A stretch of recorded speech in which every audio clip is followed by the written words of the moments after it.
बानियान पाकिस्तान के औलादों की तंजीम मुहिब कौमी समाजी कौंसल MQSC पाकिस्तान के चेयरमैन और मुहिब वतन समाजी रहनुमा मोहम्मद असलम खान फारूकी ने कहा है कि army chief general Syed Asim Munir की ज़ेर सदारत कोर कमांडर कॉन्फ्रेंस का अज़म कौम का हौसला है। कौम अमन व इस्तेहकाम के लिए शौहदाए पाकिस्तान की लाजवाल और अजीम कुर्बानियों को कदर की निगाह से देखती है। इन्होंने कहा कि शौहदाए पाकिस्तान कौम के माथे का झूमर हैं। इनकी लाजवाल कुर्बानियों की बदौलत ही कौम चैन और सुकून की नींद सोती है।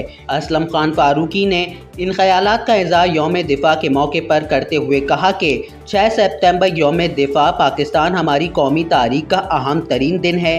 हुकूमत को इस दिन की आम तातील बहाल करना चाहिए और नई नस्ल को जंग सितंबर के शौहदा गाजियों के बारे में आगाही फराहम करने के लिए खुसूसी इक़दामात उठाने चाहिए। इन्होंने कहा कि यौम दिफाए पाकिस्तान की आम तातील की बंदे सवालिया निशान है, जबकि हमें कौमी तारीख के अहम तरीन अय्याम को भरपूर कौमी जोशो जज्बे के साथ मनाना चाहिए।